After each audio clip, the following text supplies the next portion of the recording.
Previously on Popping Collars. Well, and that's where that devil character makes so much sense, right? Because it just becomes a conscience, basically, for Yeshua in the wilderness. It's not this evil kind of, like, intention thing. It's this, are you serious? Like, this is really where you want to go? Like, honestly? And who doesn't have that voice in their head? 20.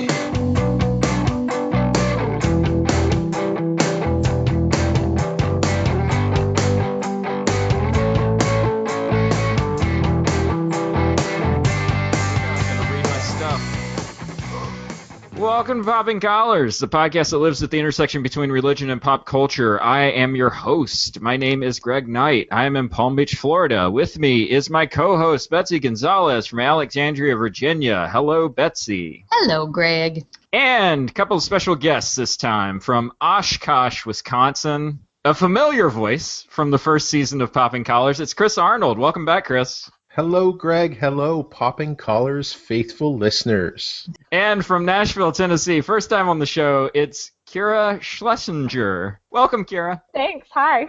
This is episode 47 of our little podcast, and our topic today is the Olympics. So we're well aware that the Olympic Games ended a couple of weeks ago, and the Paralympics don't start up until September 7th, but it's going to be another 4 years before we get around to this topic again. So it's better late than never.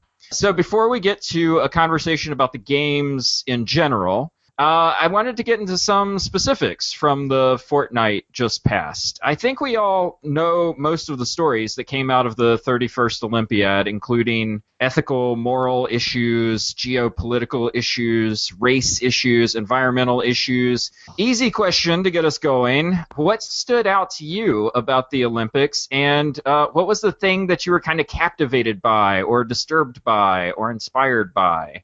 I'll say one of the things that I enjoyed actually seeing processed in the media, particularly through Sally Jenkins' columns in the Washington Post, was the kind of Lochte monster fallout stuff, right? There was a great one, another column that somebody else wrote, Ryan Lochte and the Privilege Tree, and it was just this idea of privilege and what that looks like. Granted, we all experience privilege in some way.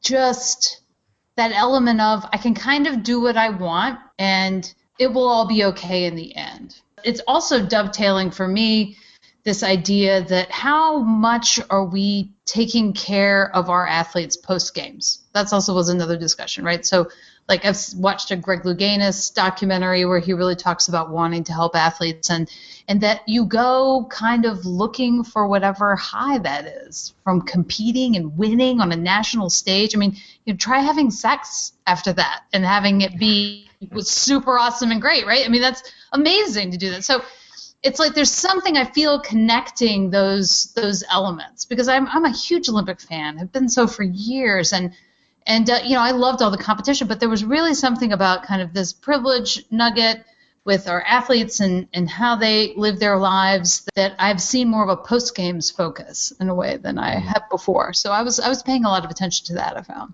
Well, it's really interesting, Betsy, what you were saying kind of about like what happens to these athletes, after the Olympic Games. And, when you think about, these people are retiring, some of the oldest athletes are 41. Like, you've got a whole rest of your life to live after that point. It really, I was thinking a lot about my childhood swim coach who ended up killing himself a few years ago because he just wasn't able to ever find something that replaced that high. And even looking at Michael Phelps and his struggles with drug and alcohol use. And, I hope that he's been able to find something in his family. And like he said, that he kind of felt he was leaving on his own terms now after this Olympiad and his success in this Olympiad. I worry about these athletes. These are not sports that get a lot of coverage outside of every 4 years, and these athletes kind of scrape and struggle and try to get sponsors and all of this kind of thing, and then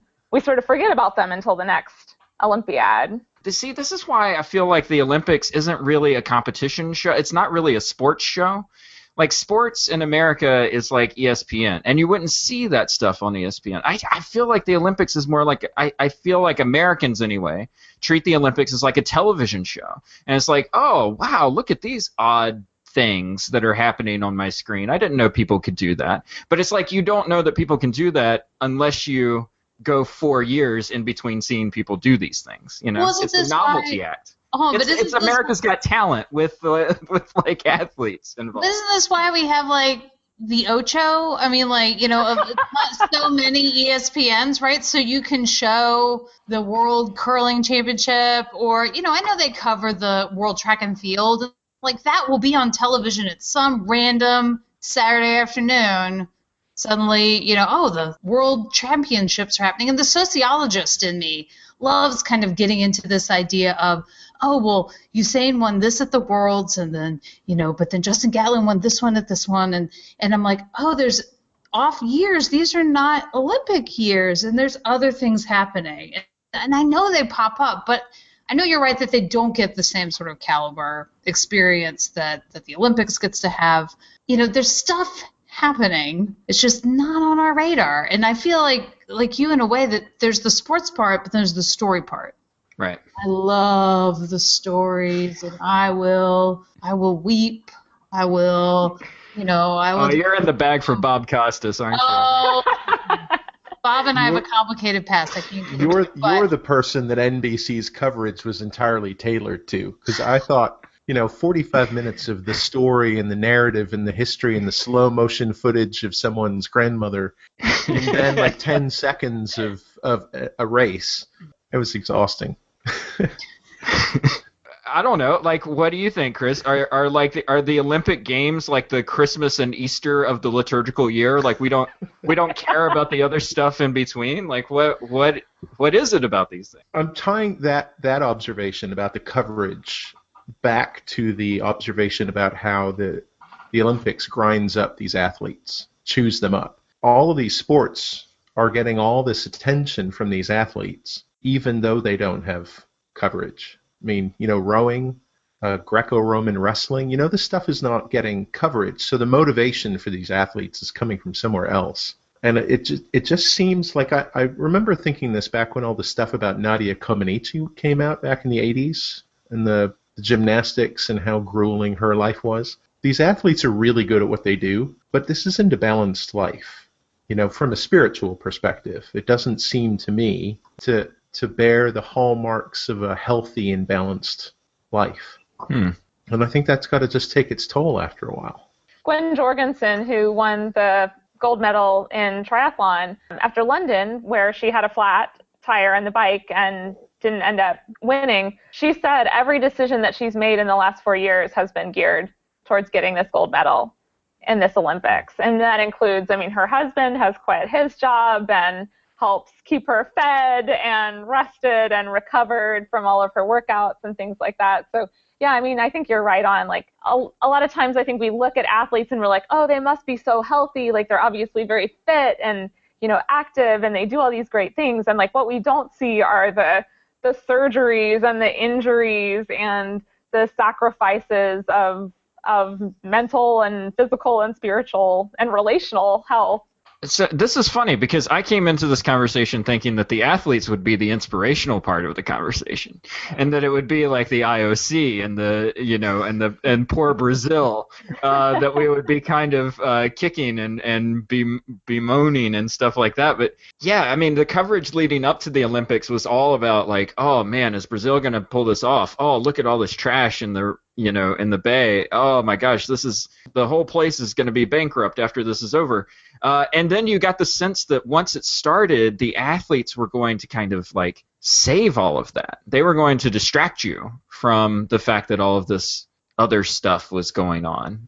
And I think NBC was hoping that as well. But this is a place that pulled off the World Cup not that long ago, and not just in one city, all over the country. And they have visitors for Carnival that are like, you know, I don't know what the stat is, like 4 times as many people who are going to show up for the Olympics come down for Carnival. I thought that to be a place that has such a rich culture to it, because I love the ritual, right? I love the ritual, the opening ceremonies and the closing ceremonies, and I love all of that, and the costumes and the music and the how are you going to tell your sordid, you know, the mission movie-based history in your opening Olympics, you know, in comes Robert De Niro, you know, whatever.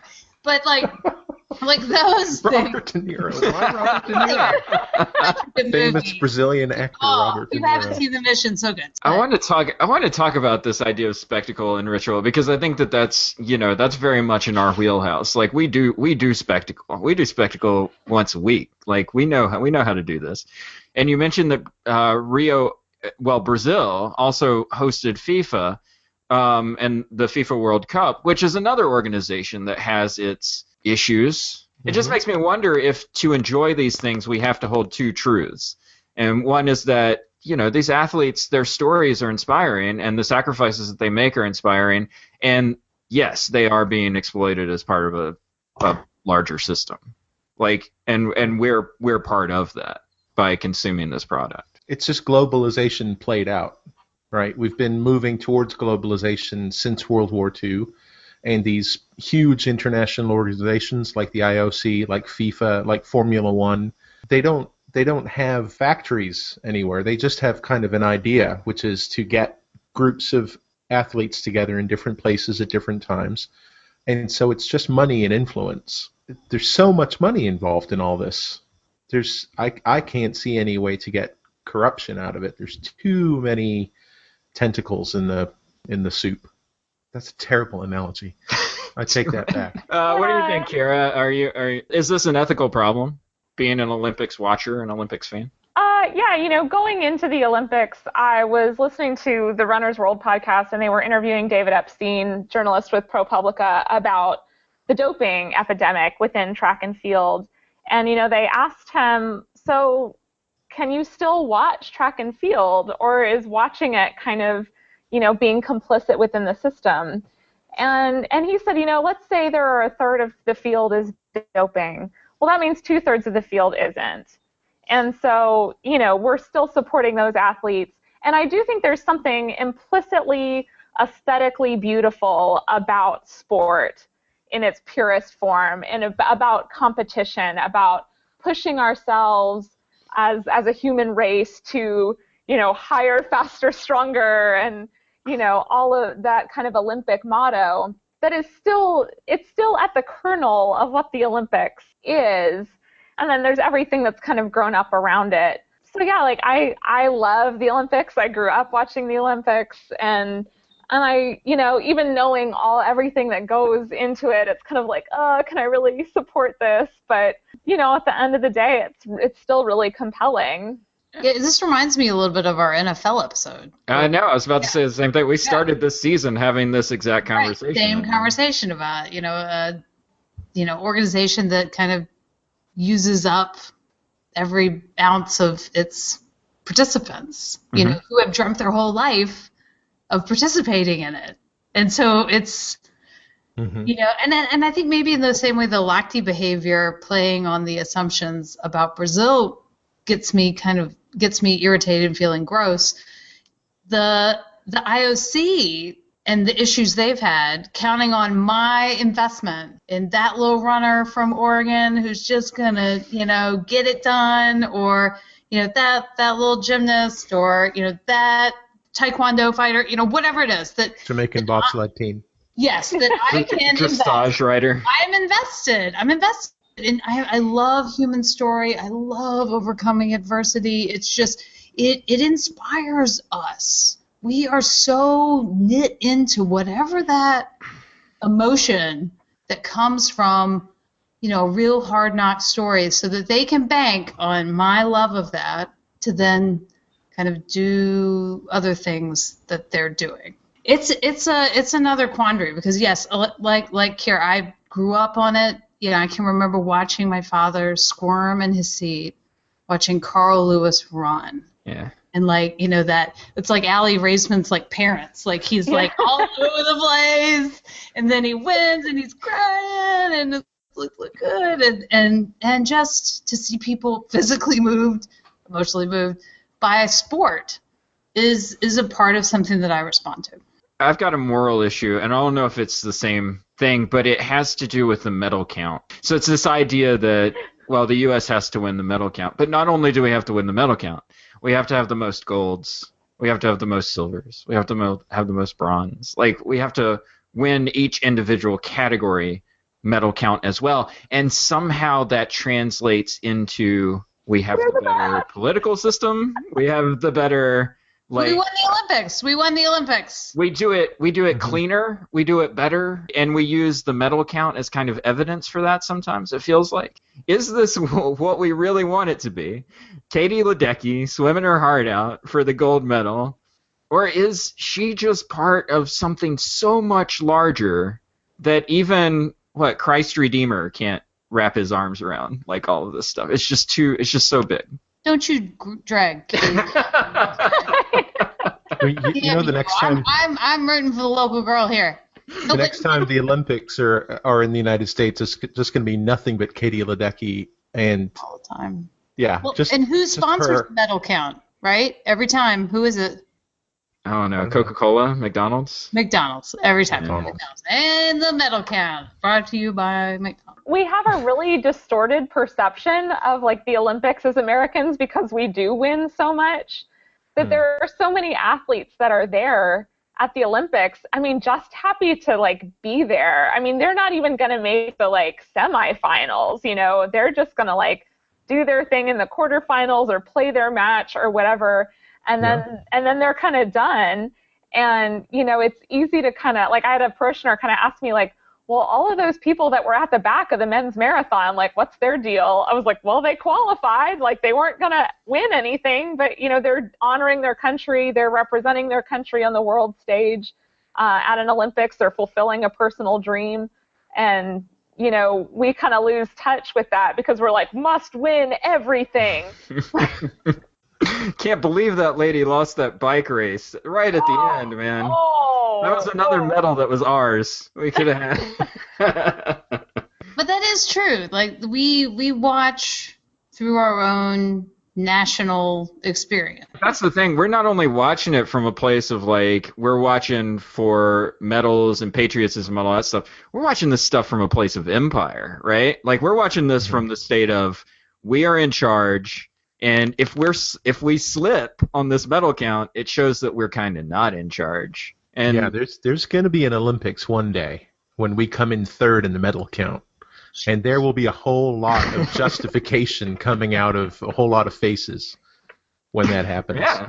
Yeah, it's going to happen.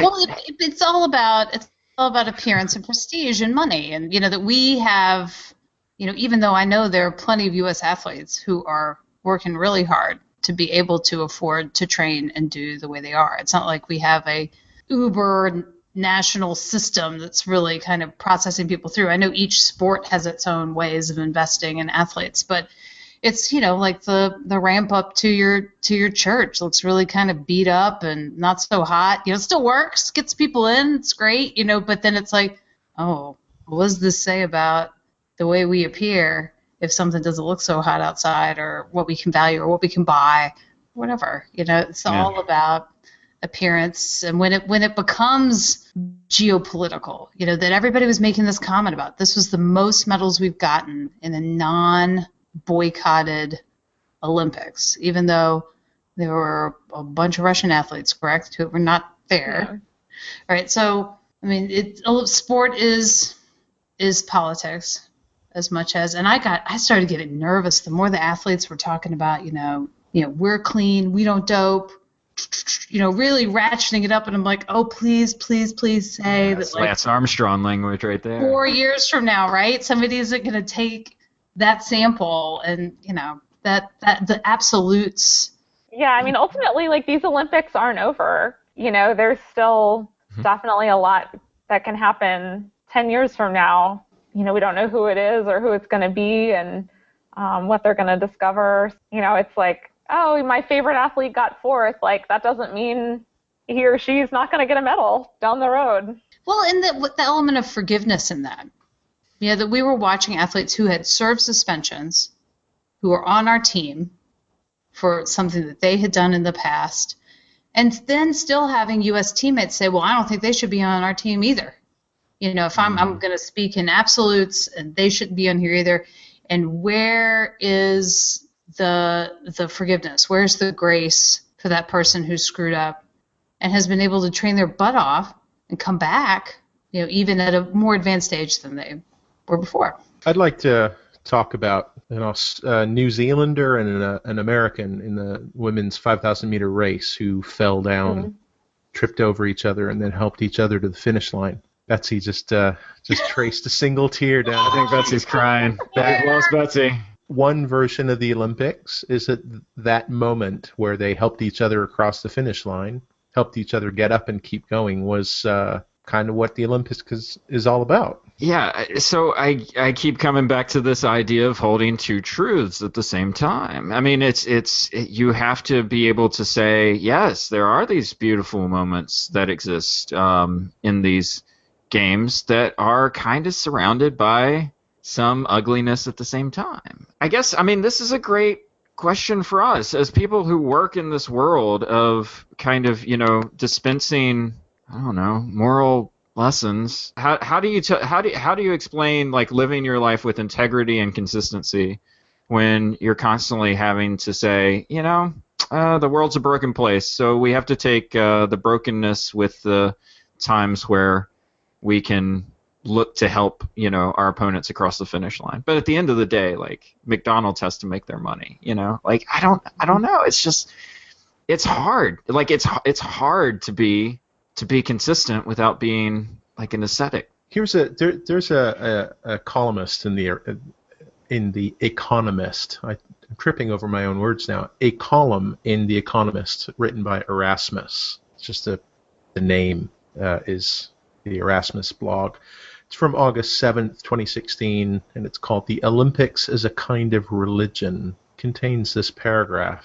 Both the modern contest, the modern Olympics, and their ancient Greek predecessors share many of the features of a giant sacramental feast. People coming from many different places and circumstances lay aside their differences and in spectacular ceremonies declare their commitment to a single noble ideal. The games are intended to be inspiring, self-denying, and uplifting, as all global religions must, and I love this bit. As all global religions must, the ceremonies affirm both human diversity and human universality. And thanks to television, the entire population of the world seems to join in. Did the sort of noble story side of the Olympics do a better job of telling, of sharing a vision for what humanity is supposed to look like than sometimes the church does? Is that image of Abby D'Agostino and Nikki Hamblin helping each other back up, is that better preaching than you hear in most Episcopal churches on Sundays? Sure, yeah, we were even talking about that, the head of school and I, for his Vespers talk next week when all the students are back. And we kind of wanted to, he actually preached and used the Olympics today and kind of talked about the idea of this balance of the summer that we've had between, great fanfare and inspiration and visuals and like, yay, and the Olympics, and then violence and turmoil and anger and rage. So much humidity. So much humidity. All of that. That this contrast of images and emotion, that this is what our kids are bringing back to school this year. That was an interesting thing. And then he's kind of talking about who are you going to become? Who's the person you are becoming? And that's what he wants to talk about next week.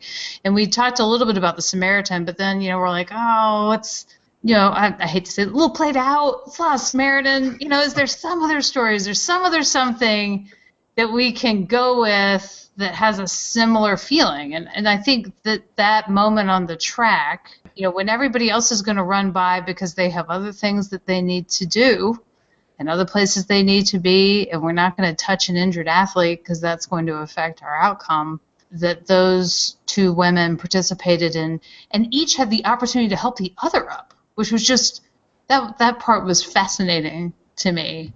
I have no idea what it's like to be an Olympic caliber athlete. I mean, I know when I'm out there competing, I'm really out there pushing myself to do whatever is the best that I can do. And I get competitive and use that to push me along.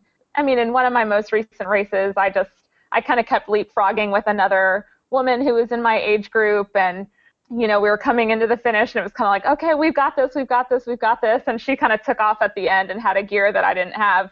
And she beat me by like 10 seconds. And then she collapsed at the finish line with cramps.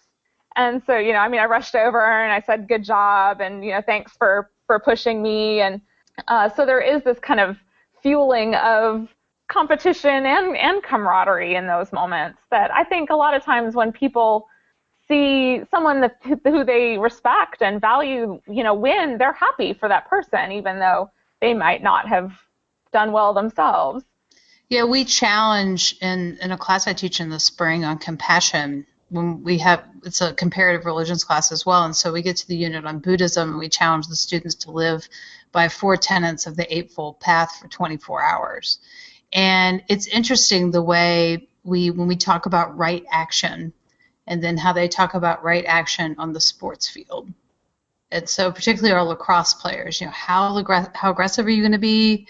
How are you talking to your teammates? What does right action as an athlete look like for you? And I was fascinated just to hear the kids kind of talk about that, and knowing that some of our students have not had the best moments in how they've conducted themselves on the field, and they know that. And how do you come back from that? I wish if I could have played that over again, I would have done that differently. I am looking at images on my phone from the 1984 Los Angeles games, and we have got, our technology is 2 large kind of bulbed jumbotrons, right? So that's the big technology. There is also someone with a jetpack on, which I do vaguely remember that there was a jetpack involved. It's interesting, and they did a lot of kind of forming things in the crowd and making people hold things, and I don't know, it's very different. It's very different than where we've gotten to, for sure. And now I remember that when they lit the torch, the flames went up through the rings. So the rings were actually on fire. I mean, are the Olympics the new World's Fair? Like, is this your opportunity to show the world, like, a little bit of your culture, who you are? Absolutely. Does the World's Fair Whatever happened to the World's Fair, by the way? Like, why don't we do that anymore? Okay, because that's actually not enough gold medals for America. I thought we won the World's Fair. Didn't we win the World's Fair? Didn't we win the World's Fair?